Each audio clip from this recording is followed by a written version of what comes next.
Hi, it's Ira, and this is August 7th, Thursday vlog.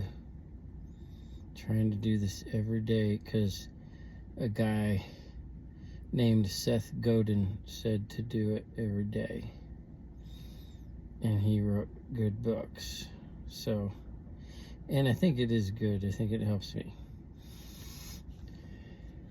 It's a bit of a dry journal so far, but it's given me more ideas for discussion and stuff too. We woke up to the firefighters again. At least that's what we think they are. And this time they were like kept opening and closing their doors like all the time for some reason. Like just continuously. It was, I don't know if they're messing with us and people around or what, but we're staying somewhere different tonight. And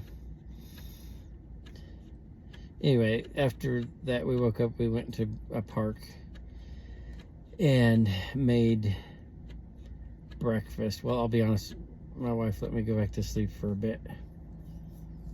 She can't go back to sleep once she wakes up, and I can. So, then I woke up the second time and we went to the park to make breakfast. And we had decided yesterday, we DoorDashed like all day yesterday and kind of decided the prime hours to do it are between 3 to 9 or 10 p.m. or maybe later, I don't know. But the first part of the day just seems to be kind of a waste. It's not worth it. So we decided we'd start dashing around 3, and we went to the park, had the breakfast, some delicious pancakes, protein pancakes, I think, and 100% maple syrup. And it's cool because it's in a bag.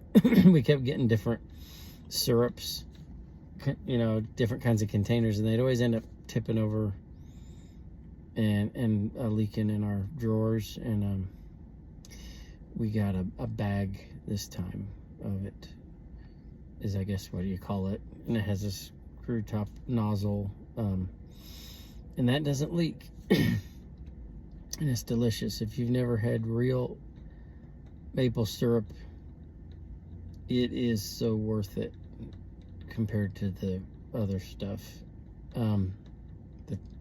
taste wise and I guess health wise. But this lady came into the shelter where Nikki was cooking, and she was walking her little dog. And it's interesting in this journey or this adventure that we're on, the people you meet. And so like this lady was just curious about Nikki cooking dinner in the shelter. When you cook breakfast or even have breakfast or whatever at a park, it really garners a lot of attention for some. I guess it's just so unusual, because like if you have lunch at a park, no one notices, or even dinner, people tend to not notice much. But breakfast, it's like you always get people like kind of like, what is going on? And so it's kind of funny, but that's consistently true. Anyway, this lady was curious. She had always wanted to go on the road and live on the road, kind of like what we're doing to some extent, I guess. And but her husband didn't ever have an interest, so she never did it. And she was just kind of curious how we did everything. She was kind of like impressed, I guess, by things that we do. Like we have an electric skillet, and we can, like these shelters have electricity. We can plug in the skillet.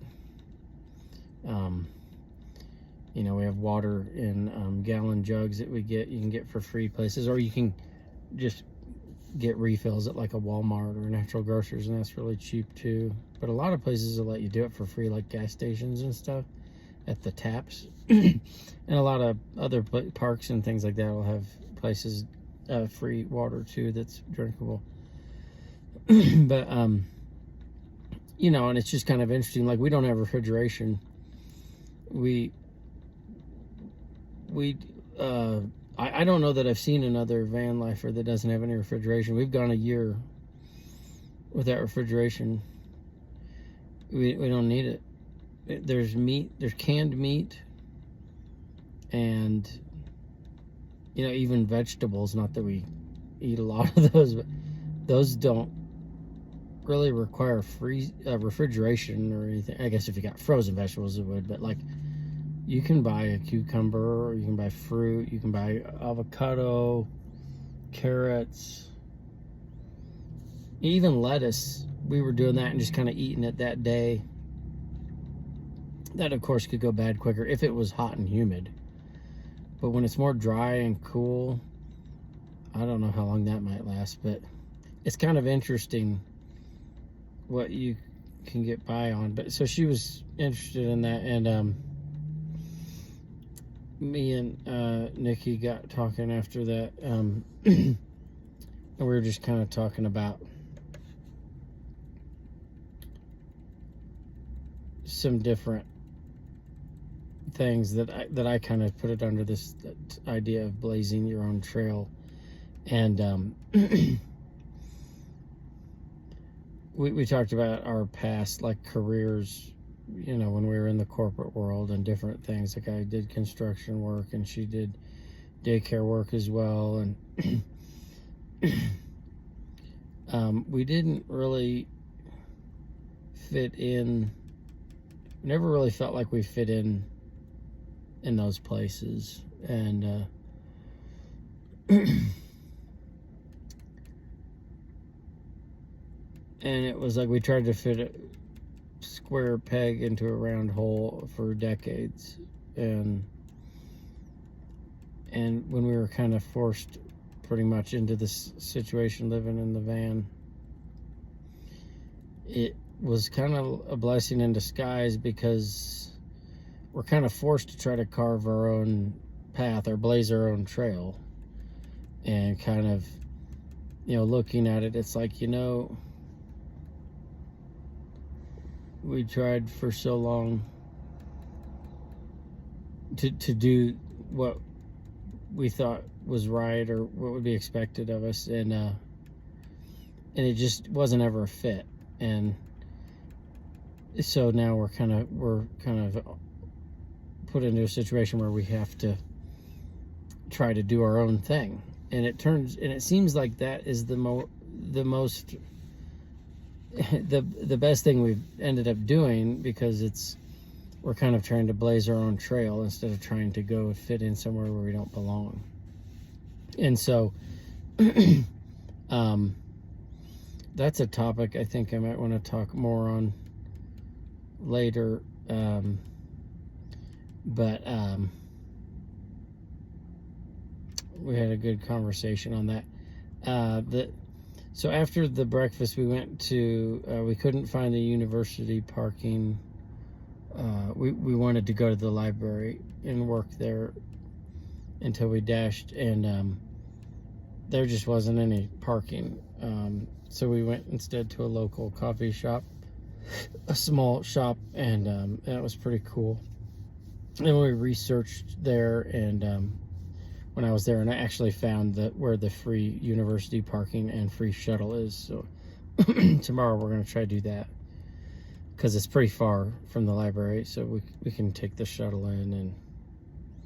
And we redid the apartment. I redid my apartment application, because I did it.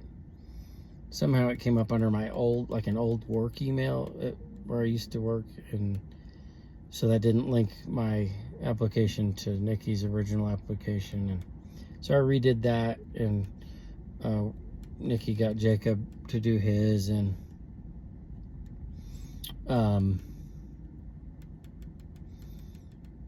then I worked on an article idea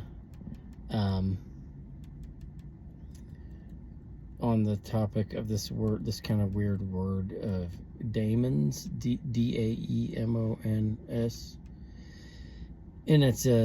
it's kind of, I think, originally from the Greek word like daimon or something like that, and the usage of it is interesting. You know, it's a it's kind of a derivative, I think, of the word demon. But throughout time and different settings, it's had different usages. It didn't always just mean a bad spirit or evil spirit. It used to also mean like a just a spirit in general, like good, neutral, or bad. And Mary Shelley's Frankenstein, she referred to Frankenstein's monster by a lot of different names, but one of the ones she used that always struck me was daemon, Daemon, and it's an interesting choice of words because it, you know, going back to like ancient Greece and like Socrates and stuff, he like felt he was possessed by a daemon that he kind of referred to as an instinct that kind of let him know when he was in doing something or in danger of doing something wrong, and it guided him. And he didn't mean it like he's actually possessed by, you know, that's not from what I researched. It's like it was just kind of this idea of an instinct, and that's kind of what the word meant in the ancient Greek world to some extent. At least that was one use of it. And it's kind of like these spirits that influence us, and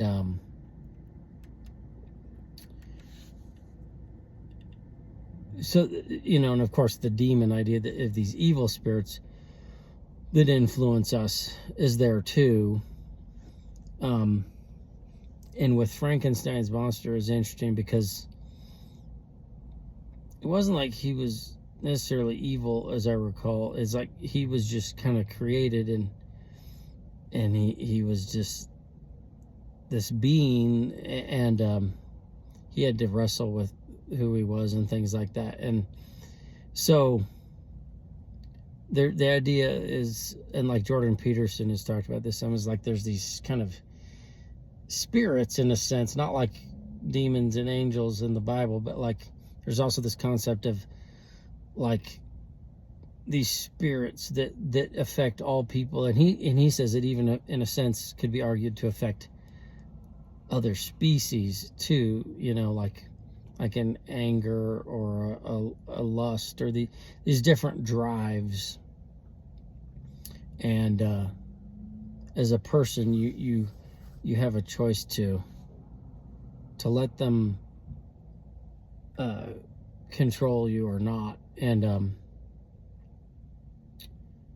it's like this idea of, you know, fear is one that he mentioned. It's like, and fear is a big one, I think, because it's like these ideas, these thoughts come into our heads, people's minds, and we don't even fully understand how that process works still. Like science doesn't fully understand that. And that kind of goes hand in hand with this concept of these daemons. It's like, where do these thoughts come from? Like you go to do something and you think, well, what will people think? Well, people say, what if this, you know, and you get these fears, and in a sense that can be kind of a spirit that could be not necessarily so good or have your best interests in heart, you know. And it's not necessarily, the concept is kind of like, it's not your thoughts as much as it is thoughts in general, and it's not you. So you have to look at it like, well, what's best for me, and do I need to be brave here and maybe do this thing anyway? And that's an idea I'm working on, and I think I mentioned before I was working on an article on procrastination and stuff, but I've gone on a little long here, so I think I can't go much longer without it having a problem uploading. So this is August 7th, 25, Thursday's vlog finished. And if you watched, thank you for giving me your time. All right, see you tomorrow.